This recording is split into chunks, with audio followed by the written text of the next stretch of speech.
In this video, we're going to start looking at lines or linear functions. We will also take a look at slope or rate of change and y-intercept or initial value. So if we have a straight line, we might represent it in one of three ways. We might write a table of values, and this is just a series of ordered pairs. What this means is that this line goes through the point -3, -5, right? This set. It also goes through the point -2, -3, goes through the point -1, -1, and so on. It's a listing of points that the line goes through. It doesn't list all of the points, but it lists several of them. So we might represent a line using a table of values. We might represent a line using a graph. So in this case, remember, here's our y-axis and our x-axis, and this is our line. And we do tend to put arrows at the end of our lines, just to tell us that the line keeps going on even though the graph ends. The third way that we might represent a line is an equation, and sometimes we call it a rule. And we typically write it like this, with y on the left-hand side all by itself, and then equals, and then some x's, and some numbers. Sometimes we'll have to do some rearranging to get it in this form, but this is the form that we'll prefer in this class. So when we write it in this form, there are a couple of things to notice. Like I said, the y is on the left-hand side by itself. There's some number times x, and this number that goes in front of the x, it's the rate of change or the slope. See how we have this line here, right? And we could also have a line maybe that looks like this, right? It's not as steep. Think about climbing up a hill. This would be much harder to climb up than this, right? Or maybe, look, we can change the slope. It's getting less and less steep, right? Getting steeper, getting less and less steep. So that's what the A tells us. The A tells us how hard of a hill it would be to climb up or to slide down. We can also think about a negative slope where we're sliding down, right? So that's what the A tells us. It tells us kind of the angle of our line. And then we could also write, so we have the rate of change or the slope, and then B, this number that's hanging out all by itself, is called the initial value, or it's the y-intercept.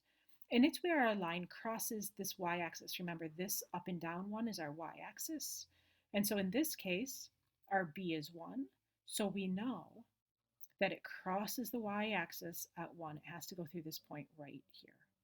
And it does. So let's take a look at some examples and see if we can figure out the rate of change, or the slope, and the initial value, or the y-intercept. These are just two ways of saying the same thing. Rate of change is the same as slope, and initial value is the same as the y-intercept. So let's take a look at some examples. So for each of these questions, let's see if we could figure out the initial value and the rate of change. So let's take a look at this first example. Y equals 3x plus 4. The y is isolated by itself on the left-hand side, which is great, and then we have some x's, and then we have a number. So we don't have to do any rearranging. A is the rate of change or slope. So our rate of change in this example is A, the number right in front of the x, which is 3. And then B, our initial value, is the number that's hanging out all by itself, which is 4. Let's look at this next example. Rate of change, I'm going to abbreviate ROC, rate of change. It's the number that's right in front of the x. So one thing to remember is if we have an x and there's no number in front of it, it's like there's a 1 in front of it. We just don't have to write it.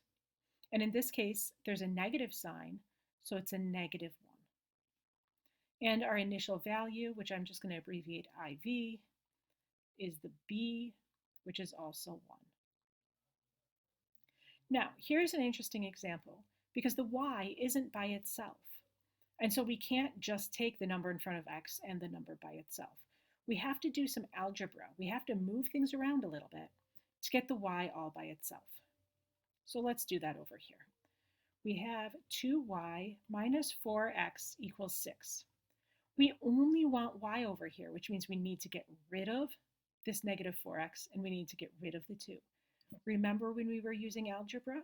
We get rid of something by doing its opposite. So if we were to draw a line here, we want to get rid of this negative 4x.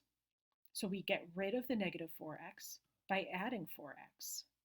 If we add 4x to this side, we have to add 4x to this side. And let's see where that leaves us. These go away.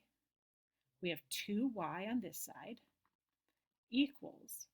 Now remember, we can only add these if they're both x's or they're both not x's. So we have two different things going on. So the only thing we can do is say 4x plus 6. We can't put them together in any way because this has an x and this doesn't. So we'll just leave them like this. Now we need to get rid of this 2, right? Remember in algebra, 2 and a variable means 2 times. So this means 2 times y. And so we'll get rid of the 2 by doing the opposite of multiplication, which is division. If we divide this side by 2, we have to divide this side by 2, and we have to divide everything on this side by 2. So we're going to divide this by 2, and we're going to divide this by 2. Every single number that's on the other side we have to divide by 2. So this goes away, and we're left with y equals 4 divided by 2 is 2, and we still have our x's. And 6 divided by 2 is 3, so we have a plus 3.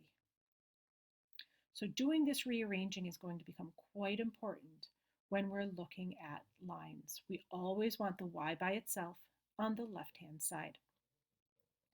So now we see that our rate of change, or our slope, is the number in front of the x, and that's 2. And that's quite different than what our first guess might have been, which would have been negative 4. And our initial value is the number that's hanging out all by itself, which is the 3. And again, that's quite different than the 6 that we might have first guessed. So that's how you find rate of change and initial value for equations of lines. Sometimes you have to rearrange, like in this example, and sometimes you don't, like in these examples.